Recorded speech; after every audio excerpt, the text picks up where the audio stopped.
Bonsoir à tous, bienvenue sur le plateau Equinox Soir, votre décryptage quotidien de l'actualité de lundi à vendredi, 19h-21h, 18h-20h, Greenwich Mean Time. Oufo, Maurice, couché dans un lit d'hôpital, pied droit enchaîné, avec un énorme cadenas. C'est l'image que renvoie notre justice ce jour à la planète entière. Le choc provoqué par l'image de ce septuagénaire militant du mouvement pour la renaissance du Cameroun, nous dit-on, renvoie à un ensemble de qualificatifs. C'est ainsi que depuis hier, des Camerounais de plus en plus indignés parlent de barbarie, déshumanisation, méchanceté et bien d'autres. Au moment où les effets de la mondialisation s'imposent à nous, comment comprendre cette image ? Et ce n'est pas la première fois que des images montrant de tels traitements à la fois inhumains et dégradants font le tour des réseaux sociaux. Nombre d'observateurs de la scène politique camerounaise constatent avec effarement que ceux-ci sont dirigés principalement vers une certaine catégorie de détenus. Des détenus qui, ça il faut le savoir, c'est une vérité de la police, sont loin d'être des criminels, sont loin d'être des bandits de grand chemin. Ce soir, madame, messieurs, nous essayons de comprendre comment de telles pratiques illégales sont entretenues et continuent de prospérer alors qu'il existe un arsenal juridique qui encadre ces détentions. Madame, messieurs, tout à l'heure à 20h, c'est le grand journal, comme une fois de plus présenté par Cédric Noufélé. Je vous retrouve après pour Equinox Soir, deuxième partie. Ce sera le temps du débrief.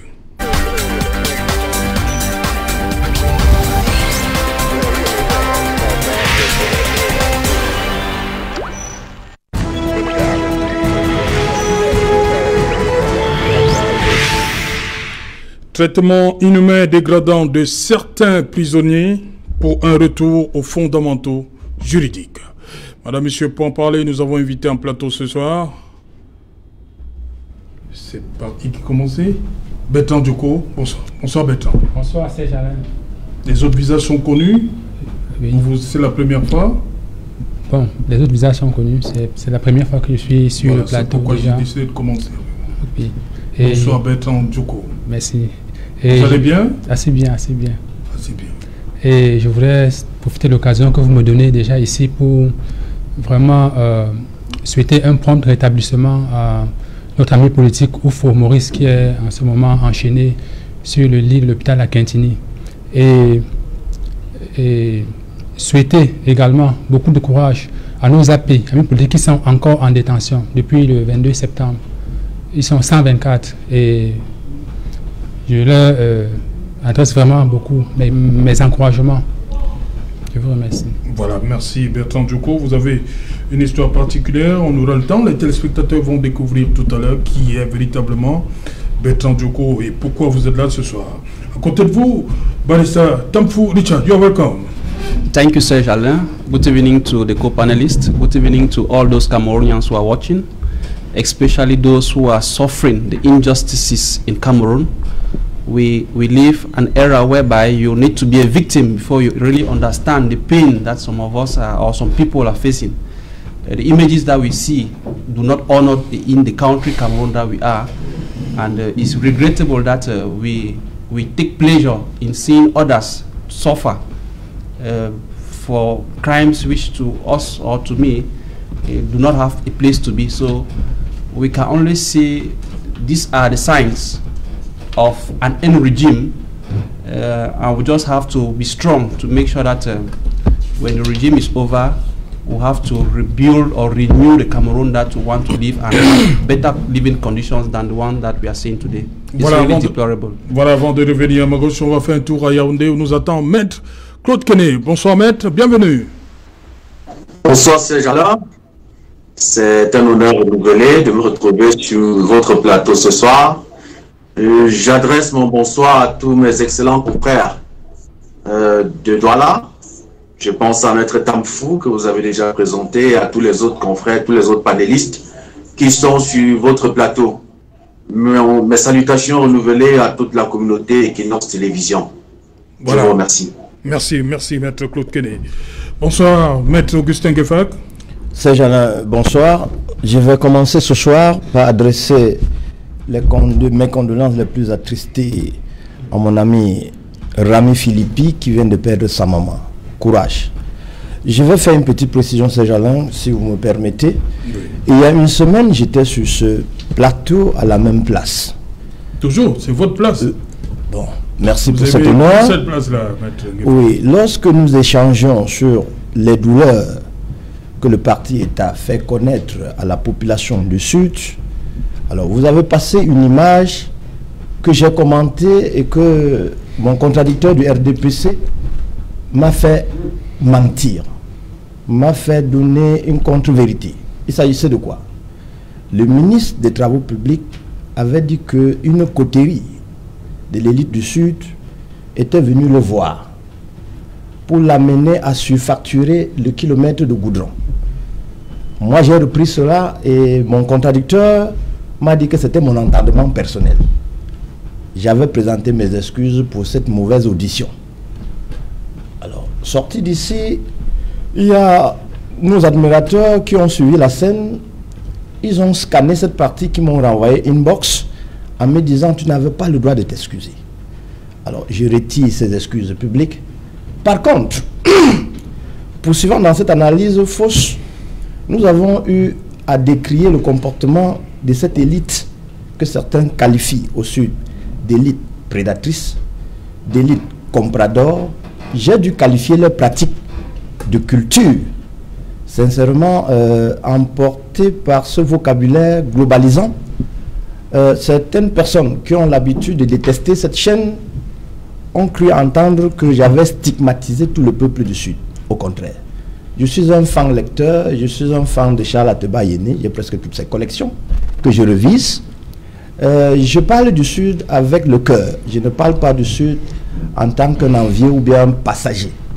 Je sais ce qui se passe parce que j'aime cette zone. Je déteste ce qui se passe là-bas, je déteste ce que les élites fabriquent là-bas. Et à ceux qui ont été choqués par l'expression culture, mais à culpa. J'ai dû interroger un de mes aînés, spécialiste de la norme, parce qu'en termes de communication, c'est la norme qui nous tient. Il m'a indiqué que lorsqu'on ne te critique pas, ça veut dire que tu es dans la norme. Mais lorsque tu vas en dehors de la norme, on appelle ça l'écart. Je lui ai demandé donc d'apprécier mon écart. Il dit, ton écart, on appelle cela en science l'écart intelligent. Il dit donc, qu'est-ce que c'est que l'écart intelligent? Il dit, c'est l'écart qu'on ne peut pas sanctionner, mais tu dois comprendre que tu ne dois plus reprendre, parce que ça t'a fait grandir. Je dis donc que je suis conscient de ce que il n'y a que ceux qui n'ont rien fait, qui ne sont coupables de rien. Merci pour cet écart intelligent. Je terminerai en disant, mon sous-préfet est parti, un autre est arrivé, on l'a installé aujourd'hui, c'est mon voisin. Bienvenue à Fongo Tongo, c'est mon voisin. Merci. Voilà. Merci, Maître Joseph-Claude Biliga. Bienvenue. Oui, merci. Je voudrais dire un bonsoir à tous vos millions de téléspectateurs, à ceux qui vous suivent également sur les réseaux sociaux naturellement, avec vos panélistes, et à vous naturellement. Je voudrais présenter, comment je peux dire ça, mes voeux de prompt rétablissement à M. Rouffaut. Oui. Très souvent, lorsqu'on atteint un certain âge, on prend certaines responsabilités. Lorsqu'à 68 ans, on commence à être contestataire, parfois c'est pas bon. C'est-à-dire c'est des gens, on est contestataire, quand on a 20 ans, 30 ans, etc. À un moment donné, on devient sage. Mais ce n'est pas une raison. Je pense que je souhaite qu'il puisse guérir et qu'il puisse être libéré, parce qu'à son âge, on ne devait pas être en prison. On doit être un peu plus sage. Je regrette quand même qu'il n'ait pas fait partir des plus de 400 quelques membres du MRC qui avaient été arrêtés à l'époque, parce que chaque fois qu'on parle de 124, on oublie de dire qu'il était à 593, et que cette justice qu'on essaye de fustiger a quand même libéré le reste. C'est-à-dire qu'il ne reste que 124, ça suppose quand même que ces 124 doivent avoir posé des actes qui peuvent être encore détenus aujourd'hui, c'est ce que je voulais dire. Voilà, merci Joseph-Claude Biliga. Bertrand Djoko, quand vous avez vu cette image de Maurice Rouffaut, ça vous a rappelé quelque chose? Ça m'a rappelé... Vous n'êtes pas allé jusqu'à la chaîne au pied. Oui, nous ne sommes pas allés jusqu'à la chaîne, étant donné que... Rappelez-nous brièvement, vous êtes Oui. arrêté quand? Vous êtes libéré quand? Vous êtes passé par quoi? Rapidement. Bon, nous avons été interpellés au domicile de l'honorable Abel Zongang le 28 janvier. Le 29. Le 28 oui. janvier 2019, et c'était sur la base d'un mandat de perquisition qu'on nous a ramassé. Et nous sommes retrouvés à la police judiciaire du littoral à Bonanjo, et là-bas nous avons été transférés notamment dans des groupes porteurs, dans des bus, et au cours de ce déplacement, nous n'avons pas eu le droit de faire nos besoins, de nous mettre à l'aise pendant tout le long du trajet. Il y a certains de nos camarades qui ont fait leurs besoins sur eux, tous l'ont fait dans des bouteilles. Bon, et quand nous sommes arrivés à Yaoundé au petit matin, au GSO, à 6 heures, une partie a été gardée au niveau du groupement spécial des opérations et une autre partie au niveau du secrétariat d'État à la Défense. Et pendant notre détention au niveau du GSO, nous avions organisé une grève de la faim.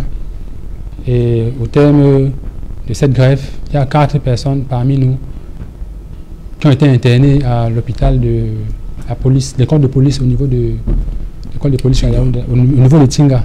Oui, et là, il y a 4 parmi nous, dont j'étais parmi. Donc moi, oui, nous avons été internés à l'hôpital de l'école de police. Et là, nous étions toujours dans un camp, en principe. Là, certainement la raison pour laquelle nous n'avons pas été enchaînés.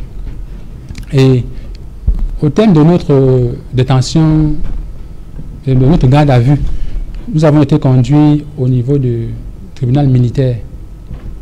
Au niveau du tribunal militaire, nous avons presque passé 2 jours là-bas sans que nos geôliers nous donnent à manger. Il a fallu l'intervention de certains de nos responsables pour que nous puissions enfin manger un peu tard dans la soirée. Et quand nous sommes partis, quand nous avons été déposés, nous avons été mis sur mandat de détention préventive à la prison centrale de Yaoundé-Kondengui. À notre arrivée, on nous a obligés de nous asseoir sur la cour, les mains sur la tête, et nous marchions presque étant assis. Et une fois qu'on nous a identifiés, on nous a tous envoyés au niveau de la cellule, les hommes, on a envoyé les hommes au niveau de la cellule de passage, qui est vraiment un véritable mouroir, parce que c'est une salle de moins de 12 mètres carrés, et nous étions près d'une centaine à l'intérieur. C'était vraiment difficile. Il y en a parmi nous qui ont failli vraiment s'étouffer, Et au sortir il a fallu l'intervention de certains de nos AP qui étaient arrivés. AP, c'est quoi? Pour la gouverne de ceux qui nous regardent? AP, c'est amis politiques. Donc, nous appelons entre nous amis politiques. Donc, il a fallu l'intervention de certains de nos AP pour que le régisseur accélère la procédure d'affectation dans les différents quartiers. Et c'est ainsi que nous avons été affectés dans nos différents quartiers. Ok. Oui. Ok. Voilà. Maître Claude Canet à Yaoundé, vous venez de suivre ce récit de Bertrand Dioko qui est sorti, vous avez dit, le 5 octobre 2019, en même temps que le professeur Maurice Kamto et les autres. Donc on vous a interpellé le 28 janvier 2019. Vous êtes sorti de la prison le 5 octobre 2019. Maître Claude Canet, vous avez suivi ce récit. Beaucoup de traitements inhumains et dégradants. J'ai bien suivi ce récit plutôt larmoyant, Serge-Alain. Je dois vous avouer que nous sommes déjà un peu habitués à ce type de récit en tant que membre du collectif Sylvain Swop, lequel collectif a eu à s'occuper de la situation des détenus qu'on qualifie de détenus du MRC. Nous avons eu à écouter ces personnes-là, nous avons eu à prendre langue avec ses compatriotes plusieurs fois. Nous avons échangé avec eux depuis 2018 jusqu'à nos jours. Le dernier cas, c'est celui de M. Abama, qui s'est fait copieusement gifler parce qu'il avait un pantalon estampillé MRC. Je veux dire, ces gens-là, que nous sommes habitués à ces scénarios désolants, à ce que je qualifierais de torture systématisée à l'égard de personnes qui pensent autrement, parce qu'il faut dire, ce que l'on reproche fondamentalement à ces personnes, c'est de penser autrement que ce que l'on voudrait qu'ils fassent. Donc, honnêtement, nous sommes habitués. C'était hier, c'était Madame Assomo, celle qu'on a souvent appelée Maman Pilon, qui est autant. Va revenir. Voilà, Barista Tampou, vous êtes membre du collectif, vous avez défendu vos camarades. Lorsque vous entendez ce récit, vous savez déjà quel est le sentiment du conseil que vous êtes. Yes, it's not strange. It's not strange, for example, for somebody like me who live such incidents on daily basis. When you see the images of Wafu Maurice, it just reminds you the other images of Professor Gervais Mendoze, Thomas Tangem. You see, we have a system in Cameroon that when you are having opposing views, especially political views, that's the treatment that your adversary is happy seeing you to undergo. It's like he systematically wants to torture you physically, psychologically, and make sure that you maybe try to change position. So seeing those images, to me, it's not a surprise. We do not learn from our mistakes. We have seen others in similar situation, and they have done nothing to ameliorate the conditions of detained persons. And to remind you, this is somebody who is under remand custody. He has not yet been sentenced, so that you say, okay, maybe he's still presumed innocent, because when you are arrested, you are presumed innocent until you are found guilty by a court of law. At this stage, this is somebody that maybe is suspected of committing a crime and is presumed innocent at this stage, and you get sick and you are not able to have proper medical attention.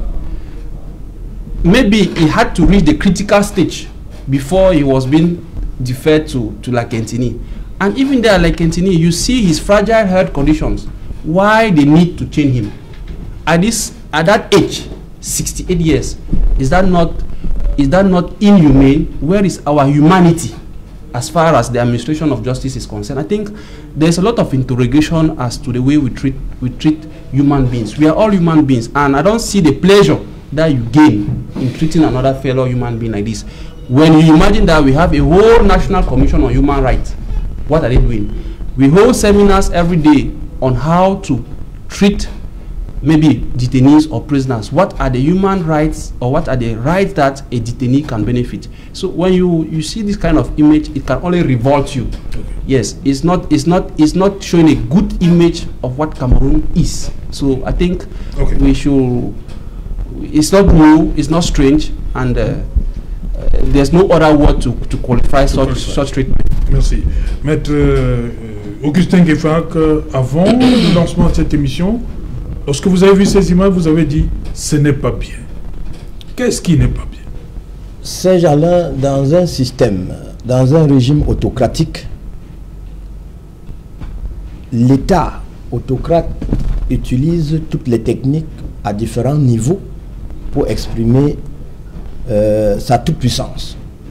Voyez-vous, je vais faire un peu l'histoire, cas pratique, pour vous faire comprendre les techniques d'impression des douleurs physiques ou morales sur les adversaires politiques. Je prends l'exemple du peuple Ekan. Voyez comment l'État broie un adversaire politique qui s'appelle Ngo Pierre Désiré. Ngo Pierre Désiré est directeur général de la CNPS. Il a la charge, il prend celui de construire en face de la région du littoral, le grand immeuble que vous voyez. Le budget arrêté TTC, c'est 9 milliards 300 millions de francs. Il achève l'immeuble. Une société française vient certifier RAS. L'immeuble est debout, tout le monde le voit. Mais comme c'est un adversaire politique qui jeûne, sa part de chaîne, comme pour vous, voici ce qu'on va lui impliquer. On va monter une scabreuse procédure et dit qu'il a détourné 9 milliards 300 millions de francs destinés à la construction de cet immeuble. Pourtant, l'immeuble est debout, certifié, j'insiste, certifié RAS. Une procédure boiteuse sera menée et le juge dépassé finira par globaliser le tout et dire que ce monsieur a détourné 300 millions de francs. Ces avocats vont demander au juge un appel, expliquer dans quel lot les 300 millions ont été détournés. Il va passer 15 ans de prison et sans suite, c'est le président de la République qui va prendre un décret pour le sortir. Voilà comment l'État autocrate broie ses adversaires politiques. Le deuxième cas pour vous montrer toujours les douleurs. Voyez-vous, je vais prendre le cas du ministre d'État, ancien SGPR, Jean-Marie Tangana Nebara. Lui, il prend la suite de notre ministre d'État, secrétaire général, la présidente de la République, Marafa Amidou Yaya. La justice a déjà broyé Marafa Amidou Yaya pour avoir volé une somme d'argent. Voilà sa part de l'eau. Mais comme Jean-Marie Tangana Nebara jeune, il va venir s'asseoir, on va dire que non. Comme on ne trouve pas sa part de chaîne vulgaire, comme pour vous faut, on va dire qu'il a tenté de voler l'argent qu'on impute, qu'on a déjà imputé à Marafa Amidou Yaya. Et il est en prison. Donc, chaque adversaire supposé politique, dans un État autocratique, a son couloir de douleur à vivre. J'enchaîne. Alors, lorsqu'il est condamné, maintenant l'État va constituer ses avocats. Les avocats vont certifier que ni Marafa Amidou Yaya, encore moins à Tangana Nebara, n'ont touché à cet argent. Puisque l'avocat de l'État va certifier, Mondovision, qu'il a reçu au marque le franc l'argent de l'État des Américains GIA et Boeing. D'ailleurs, il y a un Boeing qu'on avait laissé pourrir à Douala qui constituait une partie et que d'autres milliards étaient dans sa poche. Malgré cet aveu, malgré ces preuves, Marafa Amidou Yaya est en prison aujourd'hui, tout le monde le voit. Imaginez aussi sa douleur. Jean-Marie Tangana Nebara est en prison aujourd'hui, tout le monde le voit. Imaginez sa douleur.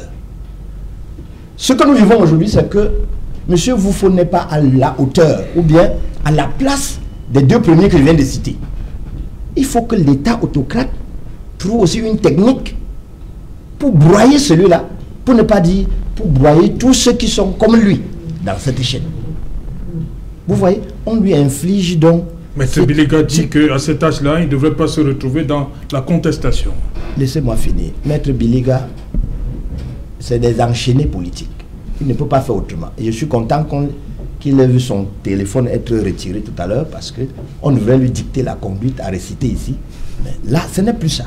Il a commencé déjà par où il fallait commencer. Regretter le geste. Je suis convaincu que dans leur forum, il reçoit déjà les violences terribles pour n'avoir pas encensé ou encouragé la toute-puissance de l'État. Vous êtes humain. Et c'est cela le problème. Je disais que ce que vous faut vivre n'est que la sanction qu'il mérite pour avoir essayé d'induire le peuple en erreur, c'est-à-dire d'amener le peuple, j'emprunte là au professeur Père son âme, d'amener le peuple qui était enchaîné, d'amener le peuple qui était dans la caverne à retrouver la lumière. Alors on lui montre donc ce qu'on doit faire. Ça ne dépend pas du gendarme, ça ne dépend pas du policier, ça ne dépend pas du geôlier qu'il a tenu là, le garde prisonnier. C'est le système qui construit cela. C'est un système qui est construit pour torturer. Souvenez-vous, j'ai vu beaucoup de communicants sélectionnés du RDPC se moquer de ce que le professeur Kamtou avait été privé durant son trajet entre Douala et Yaoundé de tous ses droits, jusqu'au droit de faire les besoins naturels. Il a dû les faire sur lui. C'était une joie pour ces enchaînés politiques. Dans un État qui se veut sauvage, l'ensauvagement politique est cela. Nous ne pouvons pas laisser faire. Nous devons présenter et amener ses amis à regretter de temps en temps, à repenser un instant que de temps en temps, ils vont à l'église, ou bien rencontrent les crânes et prient. Déchaînez-vous, dites que ce n'est pas bon pour ce pays. Il faut contaminer les autres.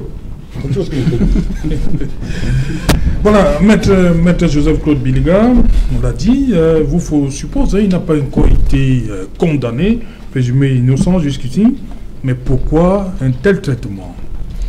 Je dois dire une chose, il faut bien voir, celui qui est enchaîné, c'est lui qui connaît les chaînes, qui dit qu'il est enchaîné. Je ne sais pas en quoi je suis enchaîné. Si mon confrère est enchaîné, qu'il nous le dise, qu'il a enchaîné, qu'on le déchaîne. Parce qu'on a l'impression que quand on est de l'autre côté, de MRC, tout le monde ne parle que lorsque Kamto dit va, je dit va, c'est ça l'enchaînement alors. L'ensorcellement, l'envoûtement, qui veut qu'on ne peut pas réfléchir sans se référer à Kamto. Moi je ne suis pas de ceux-là, vous le savez très bien. Donc quand vous me parlez d'enchaînement avec moi, j'ai mes téléphones avec moi.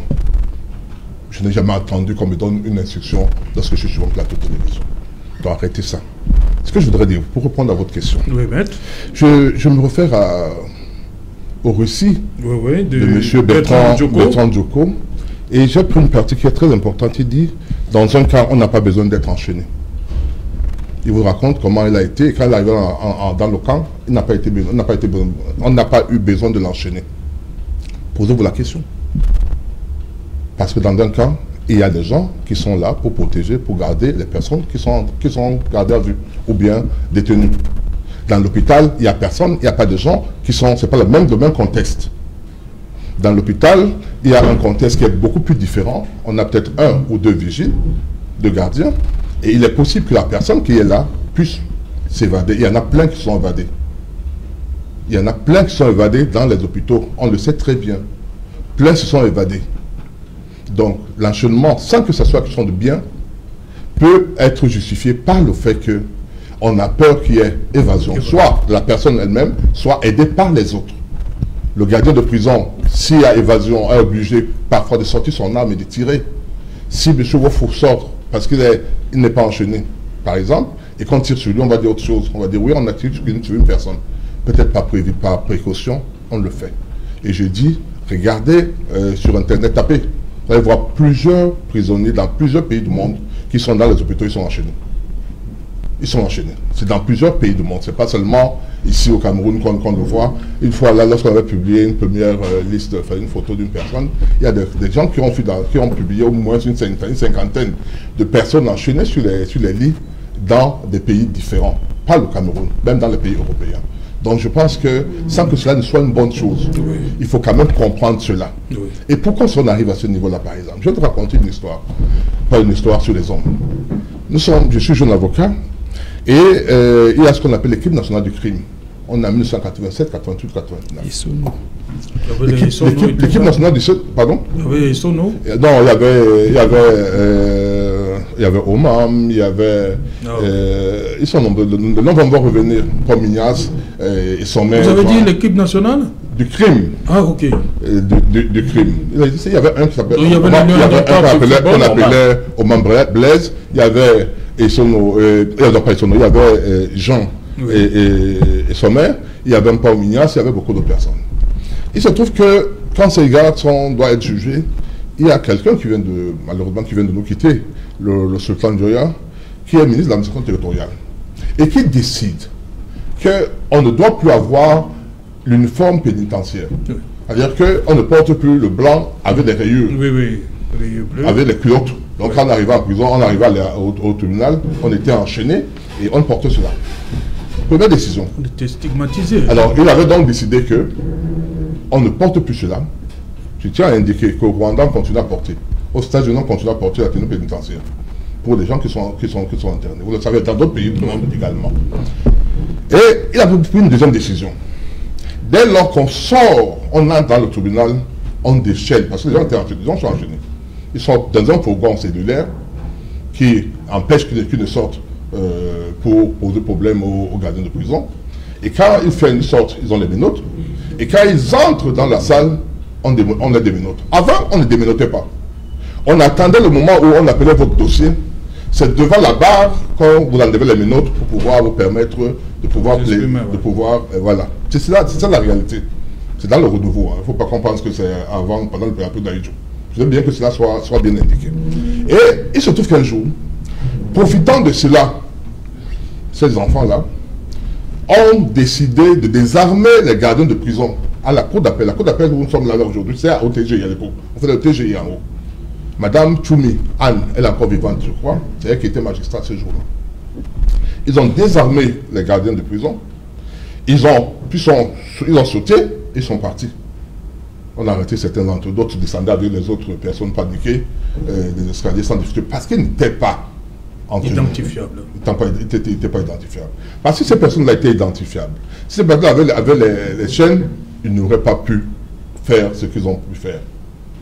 Donc, je ne justifie pas, mais je comprends que peut-être ces gardiens, parce que si un détenu s'évade, vous le gardien vous arrête. Peut-être ce gardien peut obtenir de leur hiérarchie pour pouvoir éviter ce cas que ces personnes soient... et je suis content que lorsque mon confrère Tanfou parle de ces traitements entre guillemets inhumains, il ne se limite pas aux militants de MRC, mais pas du professeur Mendoza et autres. C'est-à-dire qu'en réalité, c'est le, comment je veux dire ça, c'est le système judiciaire ou non pénitentiaire. Voilà pourquoi on a dit certains. Qui l'exige. J'aime beaucoup entendre parler des droits de l'homme, de critiques qu'on fait au gouvernement. Oui, vous savez, lorsque vous dirigez un pays, il n'y a pas que les gens qui sont pour vous, avec vous, qui sont avec vous, vous dirigez avec. Dans l'exemple, il y a des professeurs, je ne sais pas qui, de MRC, Foguet et autres, qui sont professeurs d'université du Cameroun. C'est-à-dire qui appliquent la politique du RDPC. Mais Ndjoko, je ne sais pas, ils sont nombreux, là, je ne sais pas comment ils sont là, ils appliquent la politique du RDPC. Donc, lorsqu'ils posent un acte demain, on ne verra pas que c'est un acte dans le cadre de leur fonction, on va dire sur le système du RDPC. C'est nous qui allons défendre ces gens-là. Donc, il peut donc arriver qu'il y ait des gens qui posent des actes pour pouvoir montrer que le gouvernement travaille mal. Mais moi, je dis ce qu'il faut faire, c'est que ceux qui proposent de les remplacer doivent pouvoir nous montrer des exemples. Or, il y a un cas qui aujourd'hui, qu'on parle très peu, mais qui est révélateur de ce qui attend ceux qui pensent que demain, on n'aura pas changé, même si on change de gouvernement, même si demain c'est le même sécurité. Le cas Alès Nguepi. Voilà un monsieur qui était un communicant du MRC, qui subit des violences, pas physiques, mais des violences, même verbales, et ce dont sont bafoués, et à qui on interdit de passer, même pas en tant que communicant du MRC, même en tant que membre du MRC, parce que c'est différent, mais même en tant qu'analyste politique. On va reprendre d'écrire à une chaîne de télévision, si vous faites rentrer ce monsieur-là, nous on va vous boycotter. C'est ça qu'on appelle la dictature. C'est ça qu'on appelle l'intolérance. C'est ça qu'on appelle, et c'est ça qui va arriver demain. Si jamais ceux qui aujourd'hui donnent l'impression qu'ils veulent le bonheur du peuple. Comment peut-on interdire à quelqu'un, tout à l'heure en off, nous parlions de mon camarade Mbotouzé, il n'est plus communicant du RDPC. Mais il est venu ici communiquer comme cadre du RDPC. Personne ne lui a jamais interdit. Il y a d'autres là, comment ça s'appelle, ils viennent régulièrement passer ici en tant qu'analyste politique. Personne là, qui est le gars du RDPC. Mais comment peut-on interdire à quelqu'un qui est camerounais, qui a ses opinions... Vous parlez de Raphaël Ndougou? Oui, Ndougou par exemple. Mais il a été menacé. Hein. Non, pas menacé. Non, je vous dis, moi je connais le dossier. Moi je connais le dossier. Peut-être. Voilà. Non, pas peut-être. Je parle d'autorité. Oui. Il a été menacé, comme les autres, sérieusement, de continuer à passer sur Equinox. Donc je connais le dossier. Non, oui. Enfin, admettons. N'empêche que je dis, ceux qui viennent remplacer le RDPC doivent pouvoir montrer un exemple. Donc, vous avez menacé Ndougou. Nous, Alès Nguepi n'est pas content avec nous, avec le fait qu'on est plus reconduit comme communicant. Oui. Mais nous, on le laisse parler. Pourquoi peut-on interdire à Nguepi d'intervenir alors qu'on dit qu'on est pour la défense des droits de l'homme? Merci, maître. Permettez, on a été coupé tout à l'heure, la liaison avec Yaoundé. Maître Claude Kené, est-ce que vous comprenez Vous avez suivi l'argumentaire de votre confrère aîné, je crois que je suis bien, confrère aîné, maître Joseph-Claude Biliga. Il dit que c'est pour la sécurité, c'est une disposition, on prend ça pour, ce n'est pas pour les besoins de déshumanisation, c'est beaucoup plus pour la sécurité. Éviter des cas d'évasion. Pour ces gens-là, j'ai bien écouté maître Biliga, qui n'est pas que mon confrère aîné, je dirais même qu'il est... Il a la carrure, il est mon parrain. Donc, je l'ai bien écouté, mais j'ai peur que le confrère aîné ou alors le parrain ce soir ne soit très engagé à nous balancer de la poudre de perlimpinpin en nous sortant le cas Nguépi. Parce qu'en réalité, il n'y a pas matière à comparaison entre ce que nous décrions aujourd'hui et la situation de M. Nguépi au sein du MRC. M. Nguépi est libre de ses mouvements. M. Nguépi peut aller où il veut. Donc, il n'y a véritablement pas matière à comparaison. Moi, ce qui me gêne dans cette situation, monsieur Otou, j'aurais bien aimé que la crainte de l'évasion soit généralisée. Que l'on craigne que toute personne détenue ou bien tout prisonnier puisse s'évader et que l'on prenne les dispositions qui s'imposent ega omnes, c'est-à-dire à l'endroit de tous les détenus. Mais si vous faites une observation approfondie, ces gens-là, vous constaterez très vite que la torture est davantage accrue à l'égard de certains militants. Et si ce que je dis n'est pas vrai, allez savoir s'il n'y avait pas de policiers lors des cas de Saint-Menima. Je ne sais pas si Anton Galon a interpellé. Ceux qui ont coupé la route à Combe sont encore libres. D'ailleurs, on a organisé une très grande fête, je crois qu'on appelait ça Refras, pour leur enchanter, les conseiller, leur dire que ce qu'ils ont demandé arrive. Bref, vous comprendrez que l'attitude du garde prisonnier, et pas seulement, et même du magistrat, n'est pas la même selon que l'on est d'un parti ou d'un autre, ou selon que l'on pense d'une façon ou d'une autre. Vous verrez même ceux du RDPC qui tombent en distract, vous verrez la façon avec laquelle ils sont traités. Regardez par exemple le docteur Fridolin-Gay. Il n'est pas du MRC, mais parce qu'il pense autrement, Maître Gueffard l'a dit, la torture devient systématique. Regardez le cas de maman à ce moment, à Saint-Mélima. Regardez ce qu'elle a subi. En réalité, quand on martyrise une telle maman, on ne craint pas qu'elle s'évade. La crainte n'est pas qu'elle s'évade. Non, on veut la mener à détruire, on veut détruire son système de pensée et profiter par ce mécanisme-là pour dissuader tous ceux qui seraient tentés à faire comme elle. Regardez ce qui s'est passé à Kribi-Saint-Jalin. Qui est-ce qu'on a interpellé? Imaginez maintenant qu'il s'était agi des militants d'un parti, je ne dirais pas du MSC, mais d'un parti de l'opposition, qui gênent dans le coin. Il y aurait déjà des gens en prison et probablement enchaînés sur des lits d'hôpitaux s'ils venaient à avoir des migraines. Donc, vous comprenez que ce que veut nous vendre Maître Biliga est très loin de la réalité. Je puis vous assurer que Serge Branco Nana, qui était déjà dans un camp de concentration là-bas au 7, le risque n'était pas qu'il saute la très haute barrière qui est là-bas. Le risque, c'est qu'il sorte là-bas, qu'il sorte de là, en pensant exactement comme il est entré. Il en est de même de Mamadou Mota dont je parlais tout à l'heure. Donc, en réalité, il ne s'agit pas que de crainte d'évasion, Serge Alain. Parce que ce qu'il faut aussi comprendre dans ces choses-là, c'est que la prison, c'est comme un confluent. On est entre un projet de sanction à l'égard de quelqu'un à qui l'on reproche une faute, et il y a aussi un besoin ou alors un besoin de resocialisation.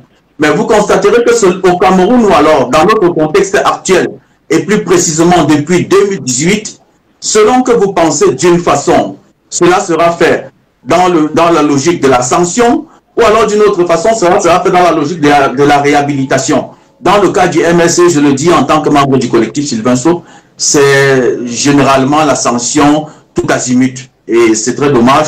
C'est le cas actuellement de M. Oufo qui est sur un lit d'hôpital. Je ne pense pas qu'un papa de 70 ans puisse s'évader ou alors puisse mettre en minorité ces geôliers qui sont placés à la porte avec des fusils. Non, il est question de passer un message.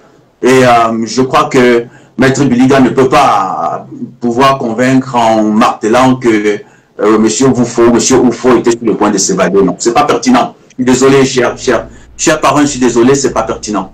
Merci, voilà. Merci Maître Claude Kené. Vous voulez ajouter à la suite de Maître Biliga rapidement? J'ai d'abord quelques petites observations à faire. À ceux qui nous suivent, l'histoire d'Alex Nguépi développée par le RDPC pour nous distraire vous devez l'oublier aussitôt que vous avez écouté, parce que ce qui nous intéresse, c'est de savoir comment l'État utilise la prison, la justice, pour broyer ses adversaires politiques. Cela dit, en termes de traitement inhumain et dégradant, voici d'autres techniques. Tout le monde a vu la plainte du professeur Alain Fogué. C'est-à-dire, il est blessé, torturé, interdit d'être vu par ses soins, jusqu'au jour où ses plaies vont se cicatriser. Il reconstitue et il saisit le juge. Sans l'entendre, on déclare sa procédure irrecevable. Ça s'appelle la torture. Ça s'appelle traitement inhumain et dégradant. C'est pas différent. Ce que nous devons reprouver, et je vais le dire encore à mon distingué parrain, voyez-vous, le RDPC n'est pas incapable de ce qui est bien. Quand il faut faire ce qui est bien, ils savent le faire. Voyez-vous, la négligence à fonctionnaire à l'hôpital, c'est-à-dire qu'on prend 2 petits fonctionnaires qu'on place à la porte où, à tout moment, ils sont ivres, et puis le présumé détenu, il peut partir comme il veut. Ça, c'est une chose. Voici comment l'État RDPC est fort quand il faut contrôler. Moi, j'étais dans le procès de Jean-Marie Atangana Mebara. Quand c'était son jour d'audience, il n'était que 2. Il n'était que 2. Alors, tout le bloc administratif de Yaoundé, de la cour d'appel, était encerclé par les gendarmes. N'entrait au tribunal que celui qui avait montré patte blanche. Et pourtant, ces 2 messieurs, avec Otele et Somba, ils sortaient de prison surveillés, contrôlés, jusqu'au papier. Ils étaient entourés avec les policiers, les militaires, les gendarmes et tout ce que cela comporte au Cameroun comme corps de sécurité, corps d'élite. Donc, l'État RDPC est capable de tout. En prison, ce monsieur qui est enchaîné, l'État RDPC recrute bien les fonctionnaires de prison, mais refuse de les déployer normalement. C'est de cela qu'il est question. Vous savez bien que 3 personnes sur un seul détenu, ce monsieur ne peut pas s'échapper. Et puis la version que vous donnez du tribunal de grande instance, moi j'ai fait les commissions d'office, je ne sais pas si vous avez fait les commissions d'office, nous nous retrouvions à 3 h du matin avec 40-45 détenus, le président Chélik Albert qui est à Yaoundé, je passe sous son contrôle, il n'y avait que 2 gendarmes. Et on était à l'audience criminelle. Ça veut dire que ce criminel-là était même très gentil pour ne pas attaquer le juge. C'est la négligence des fonctionnaires. Ce n'est pas qu'il faut les enchaîner. Non. Ces brigands étaient très gentils, très doux. Et puis à la fin, tu entendais le président Chilik dire 10 ans, 15 ans, 2 ans, 3 ans. Et puis le monsieur sort, hein, tout bénin, il rentre dans son camion. S'il bousculait, chacun devait fuir. Mais ils allaient tout doucement. Ça, c'est la négligence du corps fonctionnaire. Nous ne pouvons pas assimiler cela à ça se fait dans les États où c'est la barbarie qu'on ne récite pas. Non. Le Cameroun, c'est le Cameroun. Quand nous parlons du Cameroun, évitons d'aller colporter ce qui ne nous intéresse pas. Non, c'est pas ça. Laissez-moi finir. Pour le temps que vous avez parlé, laissez-moi finir. Quand nous parlons du Cameroun, interdisons-nous la diversion. Parce que personne ne sait. Vous qui êtes du parti là, ce même parti peut vous broyer. Souvenez-vous de la violence en politique. Souvenez-vous du procès Clestring. Ça peut se répéter au Cameroun.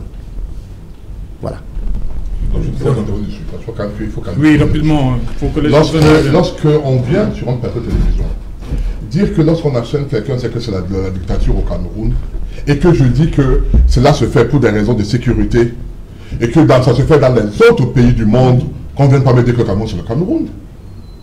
Ça veut dire dans ce pays, sont également des dictatures.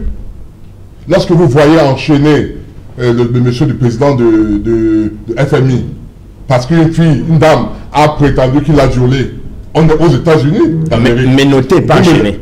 Bon, c'est terminé. Non. Mais notez, faut dire les choses telles qu'elles sont. Mais notez pas enchaîné. Mais notez voilà. Devant tout le monde. Les mots ont sens. Mais notez devant tout le monde. Voilà. Pour un monsieur qui est présumé innocent. Il est menotté tout simplement sur la base d'une prétendue ou bien d'une affirmation du jeune dame. C'est le Cameroun là-bas. C'est le Cameroun là-bas. C'est les menottes. C'est pour vous dire donc que lorsqu'on voit ce noir qu'on a tué flotte, c'est le Cameroun là-bas. C'est pour vous dire qu'en réalité, il y a des actes qui sont posés de par le monde et qui ne donnent pas forcément des dictatures. Je termine en disant ceci. La photo dont on parle, le raisonnement de mon jeune confrère, mon filleul, Claude Kenney, tiendrait. Si la photo avait été prise de bonne, que c'était un militaire qui avait, ou bien un gardien qui avait pris la photo, pour montrer, pour servir d'exemple. Donc les photos sont prises par des gens qui viennent rendre visite à M. Oufo et qui le publient. Donc en réalité, cette présence là-bas n'est pas vocation à être filmée pour qu'elle soit dans les réseaux sociaux, pour que les gens soient au courant. Donc on ne peut donc pas dire qu'on le faisait pour casser le comportement des autres. Et quant au reste, monsieur Kenny, monsieur Guéfak, rapidement, c'est de dire toujours aux gens que les gens, les trucs, ils seront broyés, etc. C'est maintenant ne servent à rien. Vraiment, ça ne sert à rien. Défendez votre thèse comme je fais la mienne. Si vous avez demandé qu'on doit vous l'arrêter demain parce que vous avez pris une position qui n'est pas celle du gouvernement. C'est de dire aux gens, oui, vous prenez cette position, demain on va vous l'arrêter. Qu'est-ce que je raconte là-dedans? Merci.